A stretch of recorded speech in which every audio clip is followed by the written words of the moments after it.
Hello there. Thought I would take a couple of minutes to give you all a quick tour of the house, or at least what's left of it, now that Fluff's handiwork has been dried out, and we are now trying to live in what's left until they do the restoration work.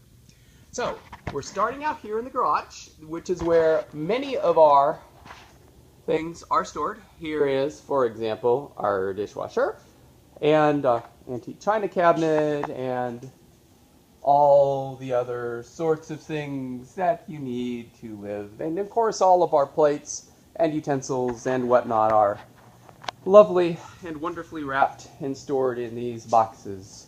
So we've had to, as we move back, we've had to have some expeditions to try to find things like coffee cups, and the coffee maker, which is quite important. Here, by the way, is our kitchen sink, which makes it a little difficult some of the time. And there's our kitchen counter. And as we squeeze our way through here to the back door, we see here is our stove. And let's see.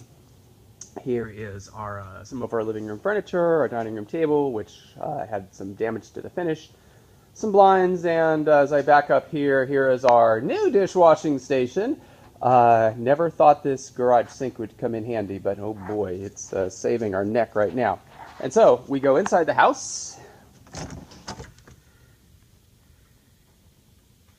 and previously there was vinyl floor and no holes in the walls that they punched in for ventilation.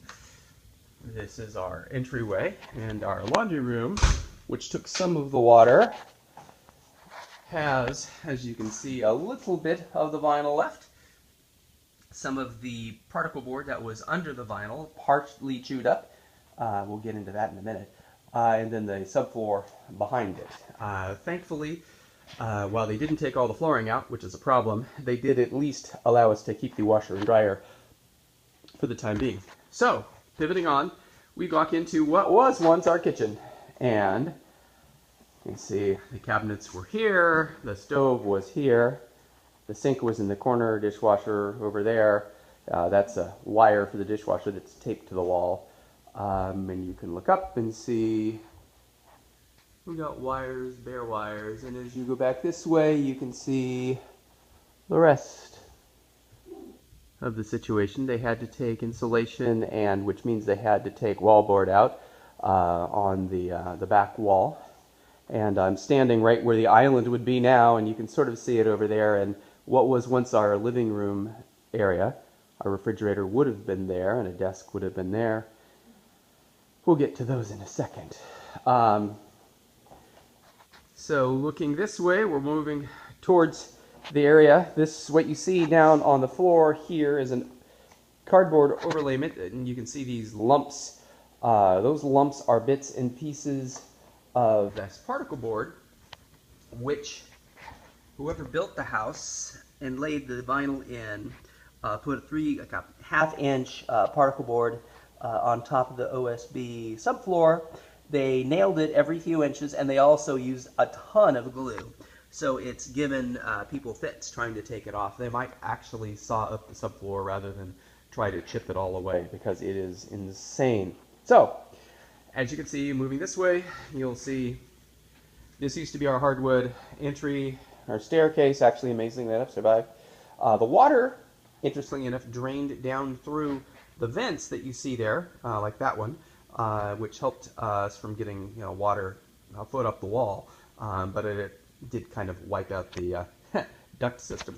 Here's our office, such as it is. They had to cut out part, but not all of the carpet, so obviously that will get new flooring. And going back quickly here, we're just going to do the downstairs section, I think, for this video. Here is our temporary living area. We're making use of some of the cabinets and putting things on top of it, like cork boards for countertops. Found an old table in the garage that we're using for dining, some old folding chairs that we'd stashed away. Some of the cabinets, one actually still had some countertop on it, so we're using that as our all-important coffee station. There was a cabinet that was on the wall, our fireplace, and a cabinet that was in our laundry room, which is doing double duty as a pantry now, and our refrigerator. Amazingly, that was a 5-minute video, and we'll just quickly move on. As I'm moving up the stairs here, you can sort of see it behind me probably. Not all of the house is destroyed, which is nice. The water thoughtfully went straight down instead of spreading horizontally. As you can see, here is one of our upstairs rooms that we stashed a bunch of stuff in and is alive. We have this bathroom. There's also a powder room downstairs, though it doesn't have a floor. And down this hallway here, Alex's bedroom and the guest bedroom is intact. Going into our bedroom, which was the scene of the crime, you can see the water. You can see the water line on the floor there before it went down. Covered about half the floor, and it went into our closet and actually penetrated under our bed, but it didn't seem to soak into the wood. Luckily, I said we have a guest bedroom, which is coming in very handy. So they cut the carpet away to dry it out. And here is the master bathroom.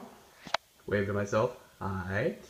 And you can see, obviously, the floor is all taken out in this, and you can see the amount of gluing they did on this subfloor. I don't know what they were expecting to happen, but if they did this on the continents, we wouldn't have continental drift.